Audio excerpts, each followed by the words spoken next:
प्रधानमंत्री से भी मुलाकात की थी, जेपी नड्डा से मुलाकात की थी और इस बार तमाम केंद्रीय मंत्रियों से भी मुलाकात की है मुख्यमंत्री तीरथ सिंह रावत ने। और पिछले 3 दिन से मुख्यमंत्री तीरथ सिंह रावत दिल्ली दौरे पर हैं। 2022 के चुनावों को लेकर बीजेपी ने अभी से कमर कसनी शुरू कर दी है। तो एक अंदरूनी गुटबाजी देखने को मिल रही थी, कहीं ना कहीं उसको भी ठीक किया जा रहा है ताकि विधायकों को संतुष्ट किया जा सके।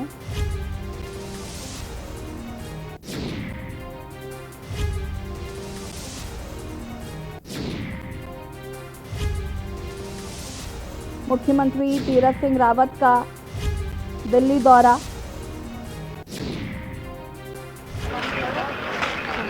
भेंट रही है और माननीय मंत्रियों से विकास को लेकर बातचीत हुई है। सभी नीचे संगठनात्मक बातचीत होंगी और माननीय संगठन महामंत्री संतोष जी, प्रभारी जी और सभी वरिष्ठ लोग रहने वाले हैं। और आगामी आने वाले समय बूथ तक काम करना और उन रचना बनाना, साथ में क्या इशू मुद्दे हो सकते हैं विकास की दृष्टि से और समाज हित में, वो सब विषयों पर चर्चा होगी।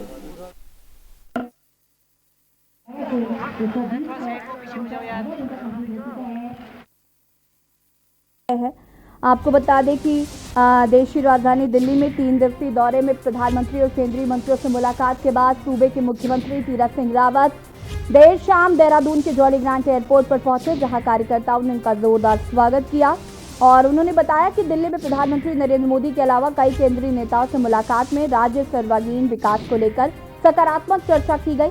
उन्होंने कहा कि प्रधानमंत्री सहित सभी केंद्रीय मंत्री उत्तराखंड के प्रति विशेष लगाव रखते हैं। उन्होंने ये भी बताया कि इस दौरे में उन्होंने राज्य के परिप्रेक्ष्य में जो भी मांगे रखी, उनके निस्तारण के लिए सभी मंत्रियों ने सकारात्मक रुख दिखाया है। इससे पूर्व जॉली ग्रांट एयरपोर्ट पर उपजिलाधिकारी लक्ष्मीराज चौहान, सीओ सदर प्रमोद घड़ियाल, कोतवाल सूर्यभूषण नेगी आदि ने उनकी अगवानी की और जिसके बाद मुख्यमंत्री का काफिला देहरादून के लिए रवाना हो गया। और इसी खबर पर ज्यादा जानकारी के साथ हमारे संवाददाता देहरादून से अशोक कुमार जुड़ चुके हैं। अशोक, आपसे जानना चाहेंगे, मुख्यमंत्री लगातार 3 दिन से दिल्ली में थे और ये जो उनका दौरा है काफी अहम माना जा रहा था।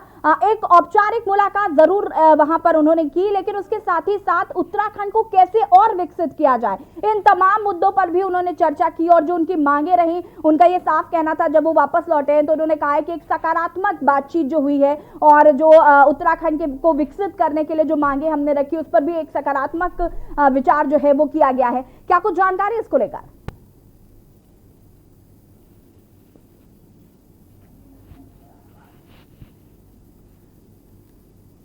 अशोक, आपकी आवाज नहीं आ पा रही है हम तक, हम आपको फिर से संपर्क करने की कोशिश करते हैं। आपको बता दें कि पिछले 3 दिन से मुख्यमंत्री तीरथ सिंह रावत दिल्ली दौरे पर हैं और बैठक आयोजित की जाएगी और ये बैठक आगामी चुनावों की तैयारियों को लेकर काफी अहम है। इसमें तमाम मुद्दों पर चर्चा होगी। 27, 28, 29 जून को उत्तराखंड में ये बैठक होगी, जिसमें बीएल संतोष भी शामिल होंगे। विधानसभा चुनाव की तैयारियों में बीजेपी पूरी तरीके से तैयार है। जिस तरीके से उत्तराखंड में 2022 में चुनाव होने हैं और विपक्ष की बात करें तो विपक्ष भी कहीं ना कहीं कांग्रेस की तरफ से देखा जा रहा है कि वो भी तैयारियों में जुटा हुआ है। लेकिन फिलहाल जिस तरीके से तीरथ सिंह रावत लगातार काम कर रहे हैं, ज़मीनी स्तर पर कह सकते हैं कि कोरोना काल में हमने देखा कि कैसे वो ज़मीनी स्तर पर लोगों से मिले और उनसे बातचीत की, उनकी समस्याओं को जाना और तमाम तरीके के जो निर्देश हैं वो भी उन्होंने अधिकारियों को दिए और जो कमियां पाई गई हैं उनमें सुधार को लेकर भी निर्देशित किया। अशोक कुमार एक बार फिर हमारे साथ जुड़ चुके हैं। अशोक, अपनी बात पूरी कर सकते हैं आप? बिल्कुल यशी, आपको बताना चाहूंगा कि जो हाल ही में मुख्यमंत्री का दिल्ली दौरा है ये बहुत ही महत्वपूर्ण बताया जा रहा था और कहीं ना कहीं महत्वपूर्ण साबित भी हुआ है, क्योंकि दिल्ली इस दौरे के दौरान मुख्यमंत्री ने राष्ट्रपति और उपराष्ट्रपति रामनाथ कोविंद और लोकसभा अध्यक्ष ओम बिरला से मुलाकात की है। इसी के साथ साथ तमाम जो केंद्रीय मंत्री हैं उनसे बात की है कि उस उत्तराखंड के चौमुखी विकास के लिए आगे और किस तरह से काम हो सके। जो योजनाएं अब तक केंद्र सरकार द्वारा दी जा चुकी हैं उन पर किस तरह से काम अभी हो रहा है, इसके बारे में भी मुख्यमंत्री ने उनको अवगत कराया है। और साथ ही साथ आगामी समय में केंद्र सरकार द्वारा योजना से जनता किस तरह से लाभान्वित हो सके, उनको किस तरह से इसका फायदा मिल सके, उसको लेकर भी यहाँ पर चर्चा की गई है। साथ ही साथ आपको यहाँ पर यह भी बताना चाहूंगा, केंद्रीय मंत्री मुख्यमंत्री ने केंद्रीय मंत्री वित्त मंत्री निर्मला सीतारमण से भी मुलाकात कर जीएसटी कंपेंसेशन जो कि जून 2022 में खत्म होने जा रहा है उसको भी आगे बढ़ाने की मांग की है, क्योंकि जीएसटी लागू होने के बाद से उत्तराखंड को और के राजस्व को काफी नुकसान हुआ था और काफी हानि उठानी पड़ी थी, जिसके चलते जून 2022 की अवधि पूरी होने वाली जीएसटी कंपेंसेशन को आगे बढ़ाने की मुख्यमंत्री ने मांग की है और उसको लेकर भी आश्वस्त किया गया है कि जल्द से जल्द इस पर भी कोई विचार किया जाएगा। तो कोई केंद्रीय मंत्री से मुलाकात कर बात की गई है और जहां पर जिन योजनाओं पर काम करना है और जिन योजनाओं पर काम करना है और उन पर किस तरह से ये काम होगा, कैसे योजनाओं को धरातल पर उतारा जाएगा, उसको लेकर भी मुख्यमंत्री तीरथ सिंह रावत ने उनको अवगत कराया है। तो कह सकते हैं कि जो मुख्यमंत्री का ये महत्वपूर्ण दौरा था कहीं ना कहीं महत्वपूर्ण साबित हुआ है और आगामी समय में 2022 में, जैसे कि हम जानते हैं कि 2022 में विधानसभा चुनाव होने हैं और उससे पहले उपचुनाव होने हैं सितंबर में, उसके लिए भी मुख्यमंत्री तीरथ सिंह रावत को कमर कसनी है और ये भी देखना है कि मुख्यमंत्री खुद तीरथ सिंह रावत कहां से चुनाव लड़ेंगे और कैसे विधायकों का उन्होंने चुनाव लड़ना है। तो ये सब तमाम जो चीजें हैं ये अभी देखनी बाकी होंगी। जी हाँ बिल्कुल अशोक, कहीं ना कहीं एक बड़ी जिम्मेदारी है मुख्यमंत्री तीरथ सिंह रावत के पास, क्योंकि जिस तरीके से उत्तराखंड में नेतृत्व परिवर्तन हुआ, मुख्यमंत्री तीरथ सिंह रावत से लोगों को काफी उम्मीदें भी हैं और जिस तरीके से नेतृत्व परिवर्तन के बाद उनके सामने जो चुनौतियां हमने देखी, चाहे वो कुंभ मेला हो, चाहे वो कोरोना संक्रमण की दूसरी लहर हो, चाहे वो ब्लैक फंगस हो, चाहे वो दैवीय आपदा हो, तमाम तरीके की चुनौतियां जो हैं वो हमने देखी कि तीरथ सिंह रावत ने कैसे उनको फेस किया। ऐसे में 2022 की भी एक बड़ी जिम्मेदारी है उनके सामने विधानसभा चुनावों को लेकर भी। मैं आपसे जानना चाहूंगी कि आने वाले दिनों में क्या उत्तराखंड में लोगों को राहत मिल सकती है, किन किन चीजों को लेकर उत्तराखंड में जो मांगे की गई थी तीरथ सिंह रावत द्वारा, वो क्या विकसित हो सकता है उत्तराखंड? और देखिए, जब से तीरथ सिंह रावत ने मुख्यमंत्री की कमान संभाली है, सूबे की कमान संभाली है, तो उनके सामने जो है चुनौतियां बढ़ गई हैं, क्योंकि समय बहुत कम है। 2022 में विधानसभा चुनाव होने हैं, अब बहुत कम समय रह गया है। खुद मुख्यमंत्री तीरथ सिंह रावत को भी सितंबर में उपचुनाव लड़ना है और लड़ना ही नहीं है बल्कि जीतना भी है, ताकि आगे जाकर उत्तराखंड के विकास के लिए और अगर वाकई सत्ता में काबिज होना है तो उसके लिए कहीं ना कहीं जो उनको एक मास्टर प्लान है वो एक तैयार करना पड़ेगा और किस तरह से इसको धरातल पर उतारा जाए और आगामी रणनीति जो है वो बनानी पड़ेगी, ताकि आने वाले समय में 2022 का चुनाव लड़ा जा सके। क्योंकि पार्टी ये बात कह चुकी है कि मुख्यमंत्री तीरथ सिंह रावत के नेतृत्व में चुनाव लड़ा जाएगा, लेकिन उससे पहले मुख्यमंत्री को विधानसभा चुनाव का 2 सितंबर में जो होने जा रहा है उसको लड़ना भी है और अगर उनके नेतृत्व में चुनाव लड़ा जाएगा तो उसको जीतना भी होगा। और जनता जिस तरह से तीरथ ने मुख्यमंत्री की कमान संभाली है, सूबे की कमान संभाली है, उसके बाद से जिस तरह से उसने फैसले लिए, चाहे वो यहाँ पर हम बात करें कुंभ को लेकर हो या फिर देवस्थानम बोर्ड पर पुनः विचार की यहाँ पर जिस तरह से बात की गई, या फिर गैर सैनिकों को जो कमिश्नर बनाने का निर्णय था उसको लेकर, तो कहीं महत्वपूर्ण निर्णय जो उनके द्वारा लिए गए, तो और कहीं ऐसे फैसले भी थे जो पूर्व मुख्यमंत्री त्रिवेंद्र सिंह रावत के थे जिसको पलट दिया गया। तो कहीं ना कहीं ये महत्वपूर्ण बताया जा रहा था। और साथ ही साथ जो एक महत्वपूर्ण चीज यहाँ पर बेलगाम होती नौकरशाही, उस पर लगाम लगाना कहीं ना कहीं कह सकते हैं कि काफी कुछ बदलाव हुआ है, उसमें काफी कुछ पहले से बदलाव देखने को मिला है। तो लेकिन यहाँ पर कह सकते हैं बहुत कम समय है अब मुख्यमंत्री तीरथ सिंह रावत के पास, लेकिन उनके पास जो चुनौतियां बहुत ज्यादा है, जिसके लिए उनको अब जिस तरह से अभी वो डटे हुए आगे इसी तरह से डटकर रहकर काम करना होगा। लेकिन कहीं ना कहीं अभी विवादों में भी आ चुका, कहीं अपने बयानों के चलते विवादों में भी आ चुके हैं और जिसके चलते विपक्ष लगातार सरकार पर हमलावर हो रखा है। और साथ ही साथ जिस तरह से यहाँ बात करें कि लगातार कुछ ऐसे 1-2 फैसले ऐसे भी रहे जिन पर यू टर्न लेते हुए कहीं ना कहीं विपक्ष लगातार हमलावर है, तो ऐसे ही चीजों का ध्यान रखना होगा। अगर मुख्यमंत्री तीरथ सिंह रावत के आगे जिस तरह से चुनौतियां हैं उसको लेकर आगे उन चुनौतियों का अगर सामना करना है और जिस तरह से आगे अगर विधानसभा का उपचुनाव अगर उनको जीतना है तो कहीं ना कहीं उनको इसी तरह से डटे रहकर काम करना होगा। जी बिल्कुल अशोक, जिस तरीके से हमने देखा कि त्रिवेंद्र सिंह रावत से जिन बातों पर जो लोग नाराज चल रहे थे और तीरथ सिंह रावत ने जो फैसले बदले और उसके बाद जो उन्होंने कोशिश की कि हर व्यक्ति के साथ एक सामंजस्य बैठाकर वो चले, और ताकि आगे आने वाले दिनों में ऐसी कोई समस्याएं जो है वो ना उपलब्ध हो, क्योंकि अंदरूनी गुटबाजी की वजह से ही कहा जा रहा था कि त्रिवेंद्र सिंह रावत को मुख्यमंत्री पद से इस्तीफा देना पड़ा और उसके बाद तीरथ सिंह रावत ने मुख्यमंत्री पद की कमान संभाली। तो कहीं ना कहीं उन्होंने एक जो सामंजस्य बैठाया है और जिस तरीके से वो हर व्यक्ति को खुश करना चाहते हैं, तो कहीं ना कहीं लगता है कि उनकी जो मंशा है वो बिल्कुल साफ है। बात अगर अब हम बैठक की करें तो 27, 28, 29 को ये बैठक होनी है, 3 दिन की ये बैठक होगी और इस बैठक में तमाम बड़े नेता जो हैं वो शामिल होंगे। BL संतोष जी इस बैठक में शामिल होने वाले हैं। इसको लेकर क्या कुछ जानकारी है, इस बैठक का क्या मायने निकाले जाएं और ये कितनी महत्वपूर्ण हो सकती है?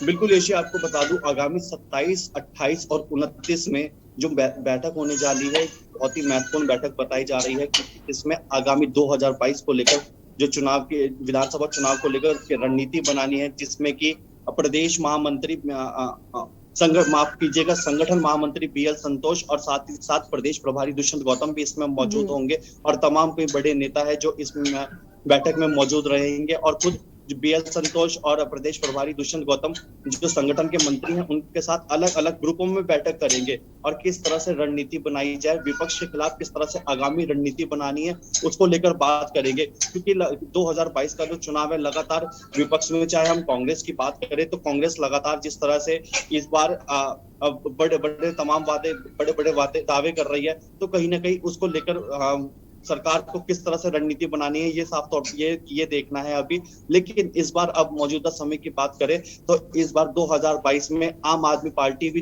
दिल्ली से प्रचंड बहुमत जीत के बाद अब उत्तराखंड राज्य में भी अपना पांव जमाने की कड़ी मशक्कत यहाँ पर लगातार करती जा रही है। लगातार जनहित से जुड़े ऐसे मुद्दों को उठा रही है और दिल्ली में जो केजरीवाल मॉडल है उस केजरीवाल मॉडल को भी उत्तराखंड में लाने के लिए पूरा कड़ी प्रयास यहाँ पर कर रही है कि किस तरह से वो केजरीवाल मॉडल जो कि दिल्ली में है उसको उत्तराखंड में किस तरह से लाया जाए।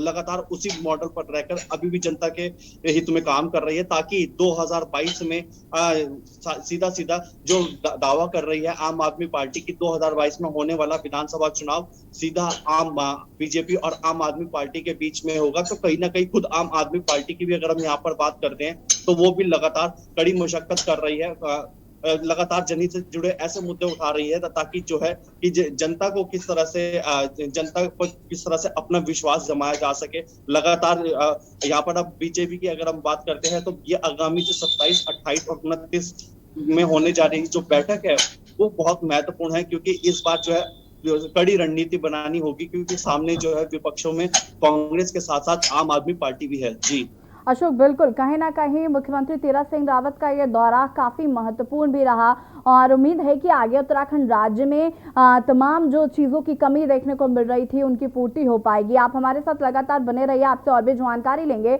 और यहाँ पर हम बात कर रहे हैं CM आए प्रदेश क्या लाए संदेश, और उत्तराखंड राज्य और भी ज़्यादा लाभान्वित होगा जिस तरीके से मुख्यमंत्री तीरथ सिंह रावत लगातार कोशिश कर रहे हैं कि वो जनता को ध्यान में रखकर उनमें जिस तरीके की जो चीज़ों की कमी है उनकी पूर्ति की जा सके। वक्त हो गया एक छोटे से ब्रेक का, जो हासिल होता है। आप देख रहे हैं के न्यूज़, खबरों का सारथी। पर ये दिल है कि चख रहा है उन्हीं अल्फाज़ों का दूर कितना भी जाओ इस जुबान से दूर ना जा पाओगे। विमल, बोलो जुबान केसरी। और खुशबू में झूम के भाई लेके आए गोल्डी मसाले, खुशबू और स्वाद ऐसा तो रिश्तों में गुस्सा कैसा। आप देख रहे हैं के न्यूज़, खबरों का सारथी। ब्रेक के बाद एक बार फिर से आप सभी का स्वागत है और हम बात कर रहे हैं CM आए प्रदेश क्या लाए संदेश। आपको बता दें कि मुख्यमंत्री तीरथ सिंह रावत 3 दिन तक दिल्ली दौरे पर रहे, कल वापस वो देहरादून लौटे।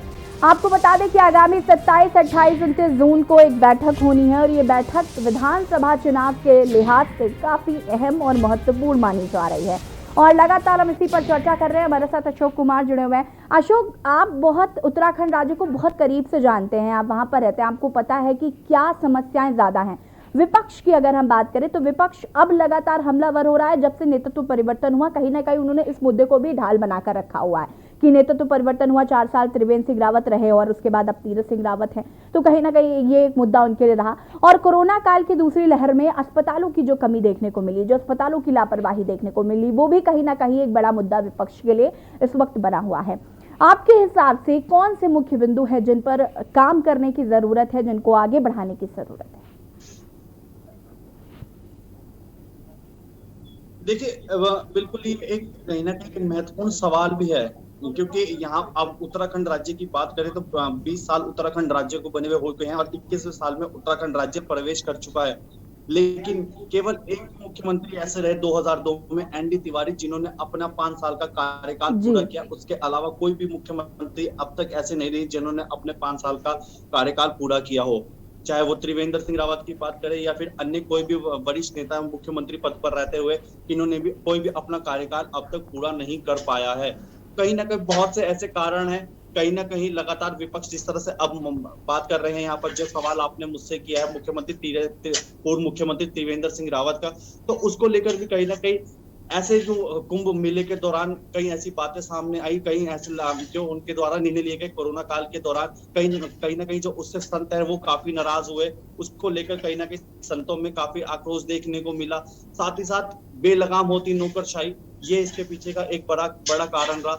गैर सैनिक को कमिश्नरी घोषणा कर देना, इसके पीछे का भी एक बड़ा कारण रहा। तो कहीं ना कहीं कह सकते हैं कि ये सब ऐसे तमाम कई ऐसे कारण रहे जिसके पीछे के पूर्व मुख्यमंत्री त्रिवेंद्र सिंह रावत को भी अब मुख्यमंत्री का अपना पूरा 5 साल का कार्यकाल पूरा नहीं कर पाए। लगातार विपक्ष इसको लेकर हमलावर रहा। लगातार विपक्ष द्वारा कई ऐसे इल्जाम भी लगाए गए कि सरकार जो भी फैसले लेती है उस पर कभी भी अमल नहीं करती, जो भी योजनाएं लाती है उस पर धरातल पर नहीं उतार पाती। हाल ही में अब तीरथ सिंह रावत जिस तरह से मुख्यमंत्री पद की कमान संभाल रहे हैं, सूबे की कमान उनके हाथों में, तो कुछ फैसलों को लेकर वो जिस तरह से अभी यू टर्न पे भी आ चुके हैं। देवस्थानम बोर्ड की अगर हम यहाँ पर बात करते हैं, जैसे बिल्कुल अशोक, तमाम मुद्दे हैं और लगता है संभवतः कि आगे आने वाले समय में उत्तराखंड राज्य और विकसित होगा। जिन चीजों की कमी देखी गई है वो और अच्छी तरीके से हो पाएंगी। आपका बहुत बहुत शुक्रिया तमाम जानकारी देने के लिए अशोक। और यहाँ पर हम बात कर रहे हैं विधानसभा चुनाव की तैयारियों में जिस तरीके से बीजेपी ने अभी से कमर कसी है और लगातार तैयारियां की जा रही है और उन कमियों को दूर किया जा रहा है, जिसकी वजह से उन्हें लगता है कि बीजेपी को आगे अगर बहुमत पाना है तो इन चीजों पर ध्यान देने की जरूरत है।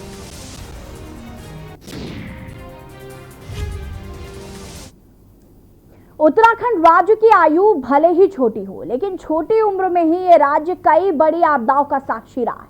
16 जून 2013 का वो भयावह दिन शायद ही उत्तराखंड भूल पाए, जब केदारनाथ में भयानक दैवीय आपदा ने कई परिवारों से अपनों को छीन लिया, तो कई आज भी अपनों की तलाश में आंखें बिछाए हुए हैं। वक्त के साथ साथ जख्म तो भरने लगे, लेकिन आज भी दैवीय आपदा की भेंट चढ़ी वो चीखें हर किसी के कानों में गूंजती हैं। मौजूदा स्थिति की बात करें तो केदारनाथ में चल रहे पुनर्निर्माण के पहले चरण का कार्य लगभग 90% पूरा हो चुका है। विपक्ष की अहम भूमिका निभा रही कांग्रेस पार्टी केदारनाथ में आई दैवीय आपदा को लेकर केंद्र सरकार से कई सवाल कर रही है। देखिए रिपोर्ट।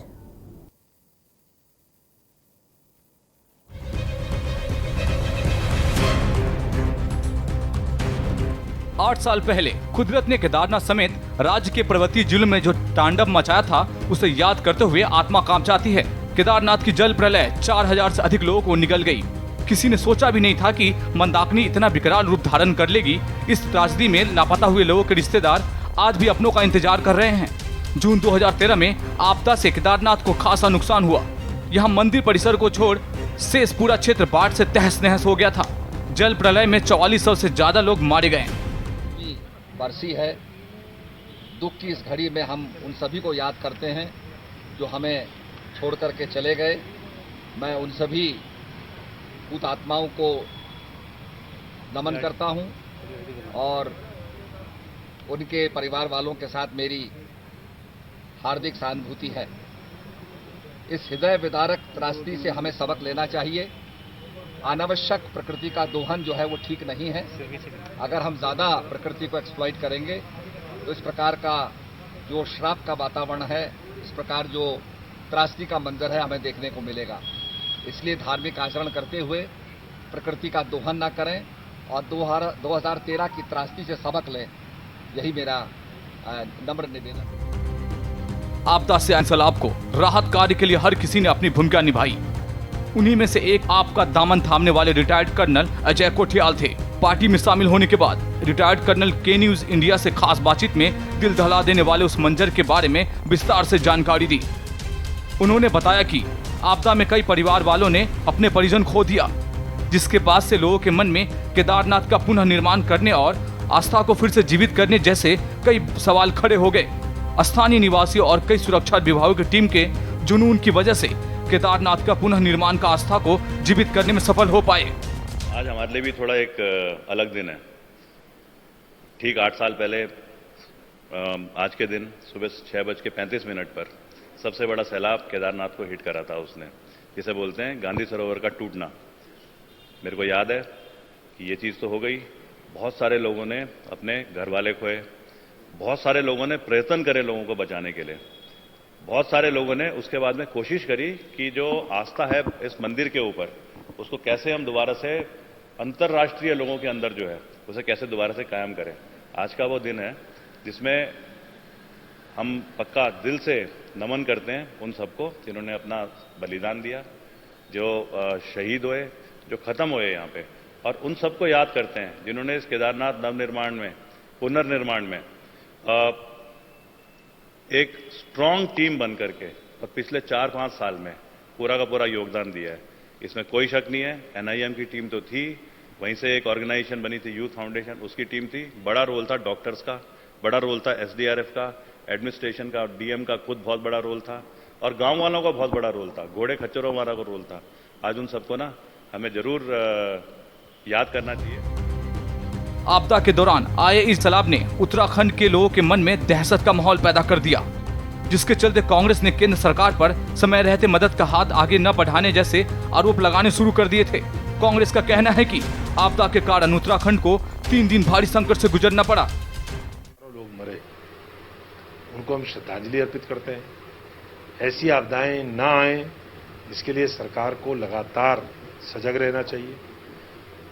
ऐसी आपदा आ भी जाएं कभी दुर्भाग्य से, तो उनसे निपटने के लिए सरकार की तैयारियां पूरी होनी चाहिए। ये समय ऐसा है जब हमें इस बात का भी मूल्यांकन करना चाहिए कि जो उस जमाने में 7,500 करोड़ रुपए केंद्र की सरकार ने पैकेज दिया था, उस पैकेज में से कितना पैसा राज्य को मिला। आज जब 8 वर्ष पूरे हो रहे हैं और 8 वर्षों में भी राज्य को वो 7,500 करोड़ रुपए पूरे नहीं मिल पाए, तो हमको ये भी ध्यान रखना चाहिए कि कहने में और करने में अंतर नहीं होता। दैवीय आपदा भले ही आज 8 वर्ष पूरे हो गए हों, लेकिन आज भी वो चीखे याद कर उत्तराखंड दहल जाता है। लेकिन प्राकृतिक दोहन के परिणाम स्वरूप जिस तरीके से उत्तराखंड को आपदा के रूप में लगातार सजा मिल रही है, उसे कहीं न कहीं सीख लेने की जरूरत है। देहरादून से के न्यूज के लिए अशोक कुमार की रिपोर्ट। काशीपुर मूर्तिकारों का कारीगर तंगहाली की मार झेल रहे। वॉलपेपर पेंटिंग और आर्टिफिशियल मशीनों से निर्मित मूर्तियों के दौर में हाथों से बनी मूर्तियों की डिमांड नामात्र की रह गई है। ऐसे में हाथों से बनी मूर्ति के कद्रदान भी कम ही मिलते हैं और इस कला से जुड़े लोग आज भी अपनी कला को जीवित रखकर अपना भरण पोषण कर रहे हैं। लेकिन इन मूर्तिकारों को इनकी कला का वास्तविक मूल्य नहीं मिल पाता है, जिससे कि इस कला से जुड़े लोग आय के नए साधनों की ओर जाने लगे। इस वजह से ये कला खत्म होती जा रही है, जिस पर सरकार को ध्यान देने की जरूरत है। देखो सर, मूर्तियाँ भी पहले से ही बनाती है। फिलहाल जब शादी से पहले बनाती थी, मिट्टी की मूर्तियाँ बनाती थी, पेंटिंग करती थी कागज़ पर। फिर उसके बाद धीरे धीरे मिट्टी की मूर्ति बनाई, मिट्टी की मूर्तियों में सुधार हुआ। फिर उसके बाद इन्होंने सीमेंट और सरिया की मूर्ति बनाई। सीमेंट की सरिया की इतनी मूर्ति बनाई है कि अब ऐसा है इनका कि हमारी मूर्तियाँ बहुत दूर दूर तक बाहर भी जा रही हैं। और हमारी जो मूर्ति बनती हैं वो सीमेंट और सरिया से बनती है, प्योर सीमेंट और सरिया। उत्तराखंड के बुलेटिन में फिलहाल लगता है। देखते रहिए के न्यूज इंडिया। नमस्कार।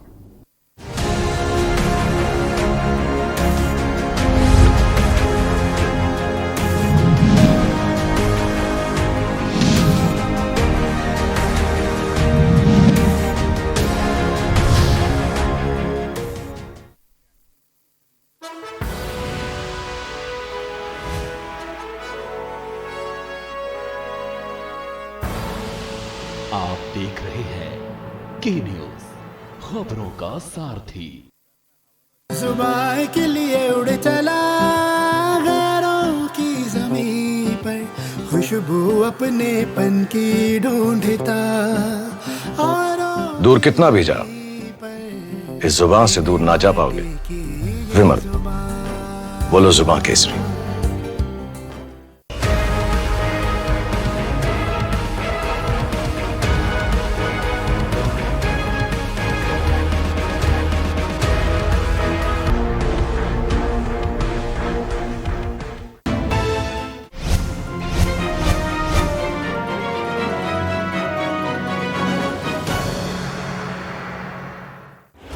जब आपकी सोच को अंधेरा घेर लेता है और सिस्टम भी मुंह फेर लेता है, जब वादों की परतें खुलने लगती हैं और हारी उम्मीदों का ऊंचा ढेर लगता है, जब सड़क पर एड़ी की रगड़ देखकर अब तक जो भी हुआ सब बेअसर लगता है, तब चिंतन से डगर होगी आसान, मंथन से निकलेगा समाधान।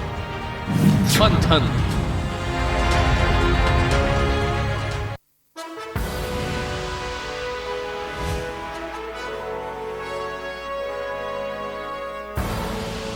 आप देख रहे हैं के न्यूज, खबरों का